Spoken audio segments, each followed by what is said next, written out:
Okay, ladies and gentlemen, welcome to another podcast from Joe Oriani Podcast. My name is Joe Oriani, and I am your guest host today, and your permanent host, and the only host you'll ever see, I think. Anyway, as I continue along, I have to tell you, when I was in school, I was really bad at math. And by the way, I'm waiting for my guest. She'll be on shortly, and she doesn't have a voice, so please be understanding.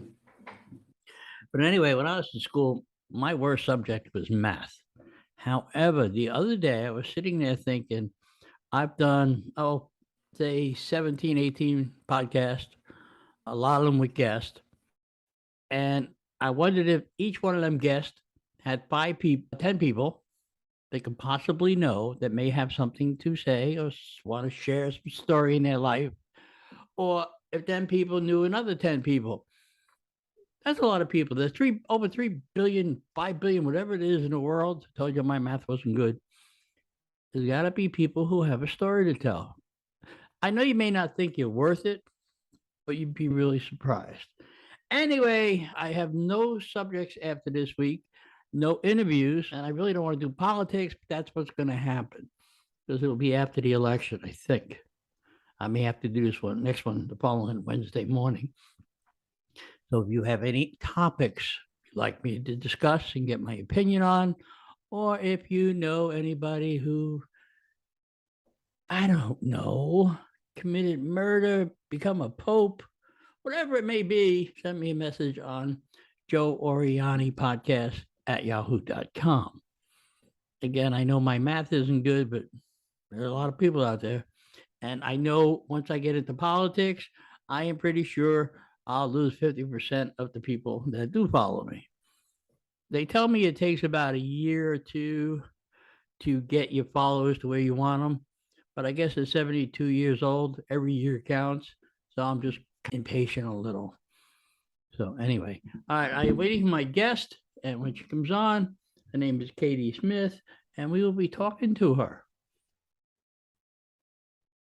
And by the way, if you want to reach me, again, it's Joe Oriani Podcast at yahoo.com. And you can get me on Twitter, Oriani Joe3. I am on Instagram. I think that's just for pictures anyway. And I took myself off for whatever else I was on. My daughter said I shouldn't be on. So anyway, that is it. And as soon as she comes on, we will continue. Okay. Okay, ladies and gentlemen, my guest has shown up. Her voice sounds pretty good, so I don't know what she was talking about. And she's got that big smile on her face, which has always been a pleasure to watch. Now, this is Katie Smith. Katie is from St. Louis, Missouri, correct? That is correct. Yes. And she lived and worked there all her life. I'm going to try not to let you talk too much, Katie, but your voice sounds really good. Anyway, Okay. Now you went to Ladue Horton Wilkins High. Is that how it's said? Watkins High, Ladue Horton Watkins High School. I'm glad I'm not the only one. Go ahead. We just call it Ladue. We don't. How was it? It was good. It's considered one of the best. I don't know if now. I know it's high up there, but it's one of the best high schools in Missouri. Got a good education, had a lot of fun. What'd you do there? What did you study? Just basic high school? Basic high school, basically, yeah. Any activities? I was a theater kid, so I worked backstage, but I did more backstage stuff than on stage stuff. What'd you do? In high school, I did a lot of like props and we did Bye Bye Birdie and finding 25 50s era phones, or I'm trying to remember, just going around and finding all the like random stuff they had. I also directed one act my senior year, which was pretty fun. But then you didn't go on to do any kind of acting or props or anything like that. You went on to Kingston University. Where's that? Okay, so actually Kingston is a study abroad school. I went to the University of Tulsa. Foley. Is that on your list? No, that's not on my list. Oh, okay. So my main school I went to is the University of Tulsa, and then I studied abroad at Kingston University, which is in London. Really? Yeah. What'd you study? Oh my goodness. Okay, so my degree from Tulsa is psychology, So I did a lot of psych classes when I was in London, and I would, if I could go back and just live there, I would. I loved London. It was I'm a city girl. I like being in big cities, but there was just something nice about being able to take the train. Where I lived when I was in London was on the suburbs. It was basically as far out in the suburbs as you could get, but it's just a 30-minute train ride into the center, and you could go to a museum or you could see a play or something on the weekend. And it was just very nice. And then also something that was really nice about studying abroad over there was just unlike the US, where I can drive 8 hours and still be in Missouri, you get on a bus and go 5 hours and you're in Paris, or you're in Wales, or you're in Italy, or something. Like, not Italy. It's much less travel distance in England to get to someplace else than it is here. There were weekends where I did a 24-hour trip to Disneyland Paris, and I did a weekend trip to Wales and stuff like that. I loved studying abroad in London, and like I said, if I could go back and live there, I would. But you can't. No, sadly not. So what were you studying when you were there? I took a lot of psychology classes to like supplement what I was doing in Tulsa. I was looking at Facebook today, and it was 8 years ago, so it's been a long time. I took a diagnosis class where you learned about all the different disorders, and I think I took like neurobiology. I did not do very well in that one, but I took like a history of psych class, I think. And then I also took a film class because I do have a minor in film studies. And then I took I think it was like no, it wasn't an American literature class. It was some sort of literature class while I was over there. Did you stay on campus? I stayed, it was campus housing, but it was not on campus. So, Okay, so it was off campus housing. Yeah, but it was owned by Kingston. So did you traveled to a lot of places, Tower, London, things like that? How was all that? I have never been to Europe. Oh, you need to go. It's so cool. I'm trying to think everything I did there. Yeah, Tower of London we did. I really liked hanging out on the South Bank, there's a lot of theaters, but also like where the London Eye, that big Ferris wheel you've probably seen in movies. Yes, I have. Yeah, that's a cool place to hang out. We went to the Globe twice. So we saw Shakespeare. We saw, I think, Julius Caesar and Comedy of Errors.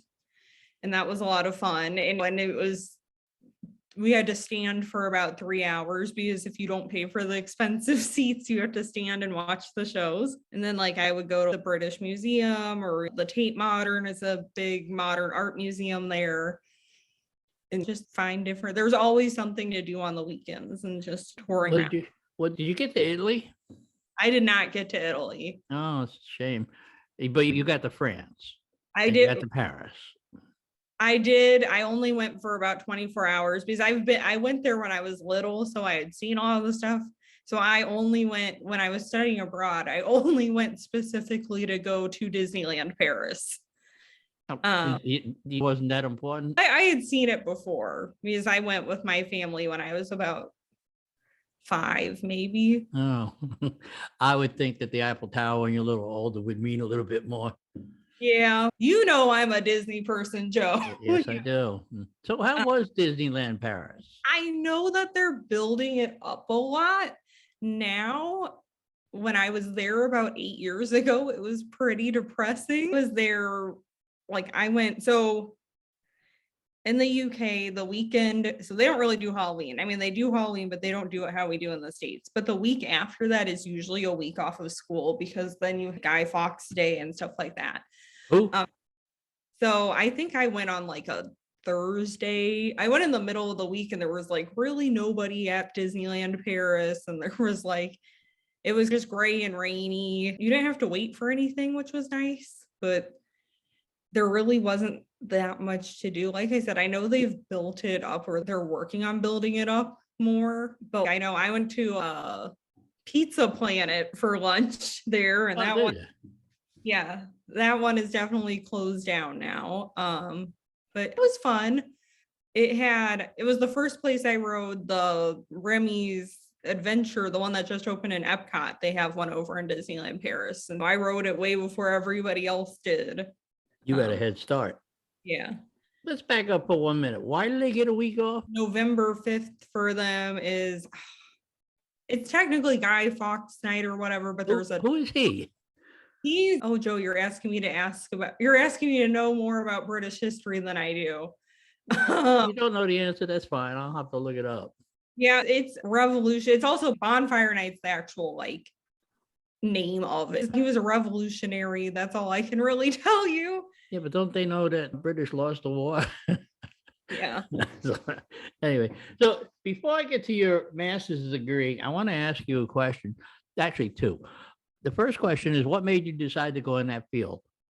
Into psychology. To be honest, I bounced around a lot in undergrad. I did start psychology because I had taken in high school, I took AP psychology and really enjoyed it. And so when I was looking at colleges, I was like, you know what, I'm going to do psychology. And so that's how I ended up at Tulsa's. They had a good psych program. But then I feel like maybe I'm different, but a lot of people I know seem to bounce around a lot where I was like, I am going to do theater. No, I'm going to do movies. No, I was an education major for a semester. And that kind of led me back to psychology because Tulsa in particular, their education system is a mess.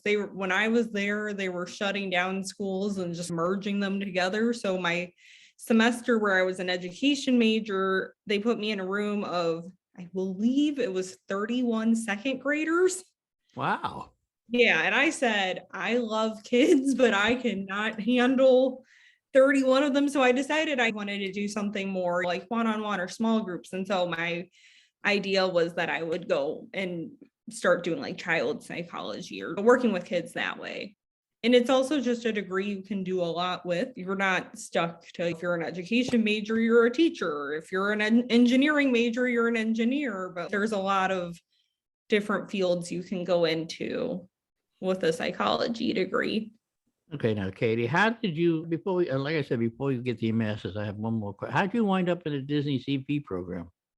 So that actually came after the master's. I don't know if you did. I don't know if you want to wait or if you want to answer it now or No, let's now that you said that, I have a bunch of other questions in my mind. Okay. So you went and you got your master's at St. Louis University. Yes. Also, we call it SLU is our short word for that. And I got my master's in social work because I found after graduating with a degree in psychology that basically to move forward in psychology, you have to do a lot of research.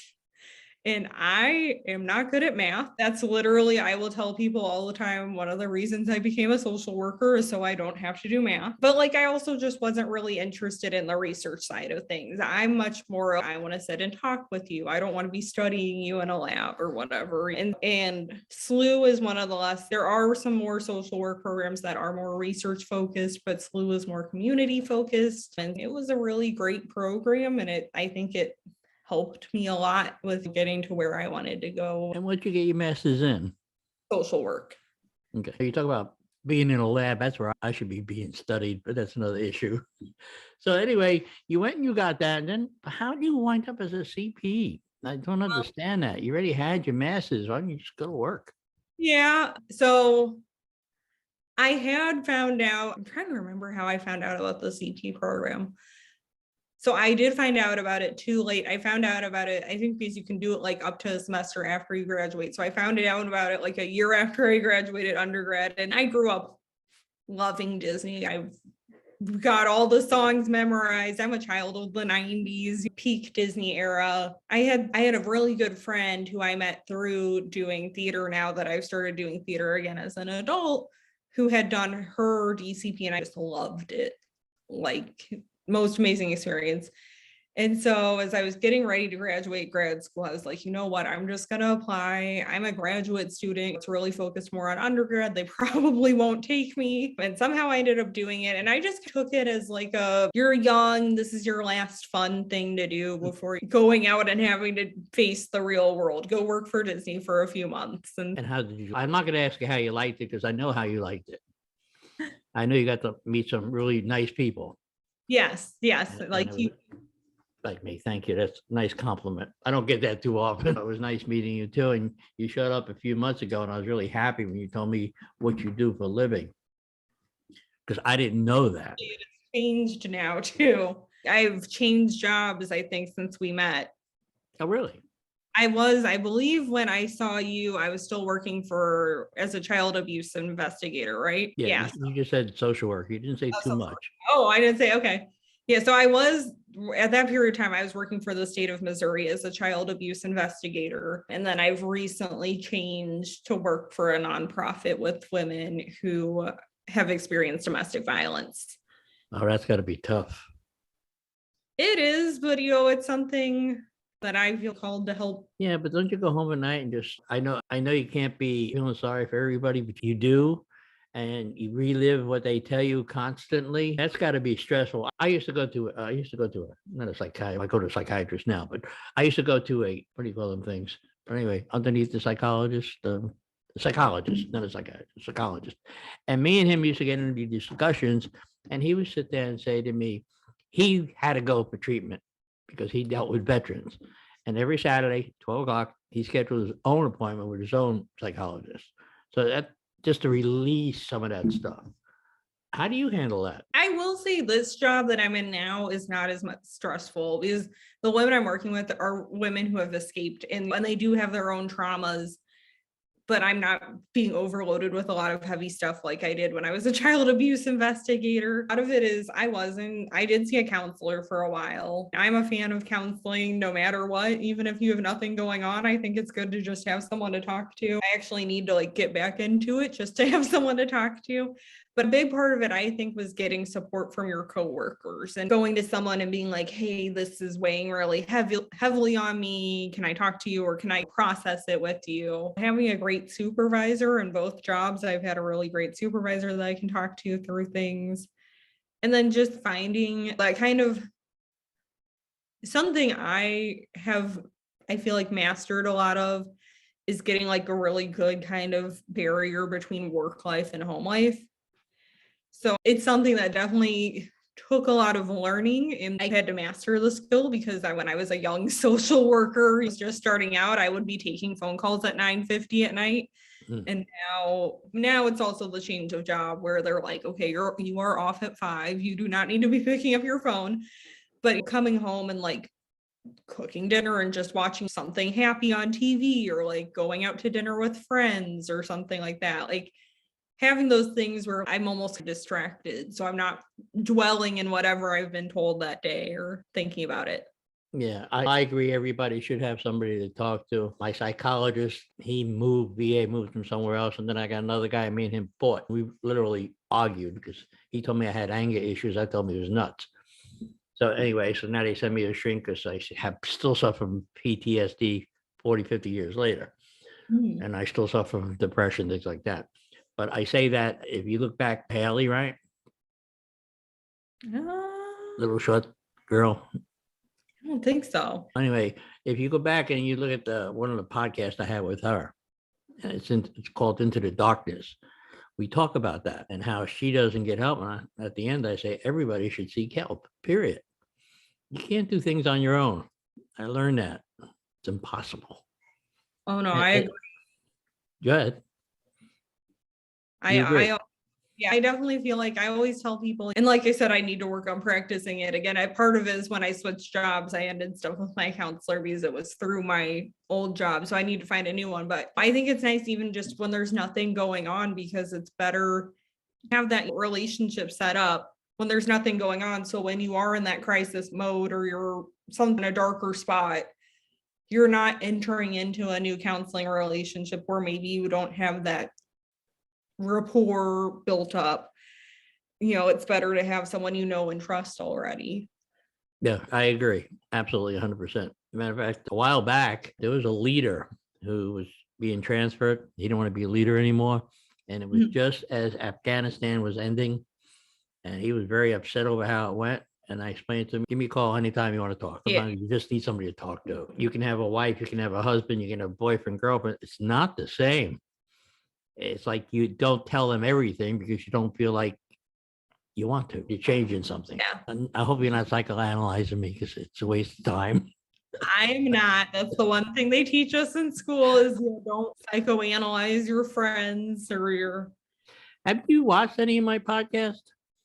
I have not. I've been meaning to, but I've been very busy I'll recently. give you one in particular you should watch. It's number 17. The title is Talking to a Crazy Person, Okay. where I interview myself. Okay. I Quite, will quite, check that out. quite interesting. You may find that one interesting from your line of work. Whenever I have time, I will try to check it out. Yeah. Yeah, you can subscribe on YouTube. It's free. Yes, I will do that. And every time it pops up, you get one. Yes. You may find them interesting. But again, I do really seriously want to thank you for taking the time to come on here. Your voice is fine. If you go back and listen to this in the beginning, I tell everybody to be patient with you because you don't have a voice, but you made a liar out of me. I'm sorry. It was more yesterday. I don't know what's going. I think here in St. Louis, I don't know how it is in Florida or anything, but the weather is changing a lot. And so I'm getting really stuffed up. And I woke up yesterday and didn't have a voice. And so What's the temperature out there? I looked at my phone earlier. It was like 52, which isn't too bad. But right now it's raining. It's 82 here and sunny. We haven't seen rain since the hurricane. Oh, I'm jealous. So again, I really do want to thank you for doing this. I like you. So it was nice to see you a couple months ago, and hopefully I'm going back to Disney. I hope for 6 months because I got fired. So anyway, that was a joke. I got to tell you, I worked at Sci-Fi, and I couldn't see in the dark.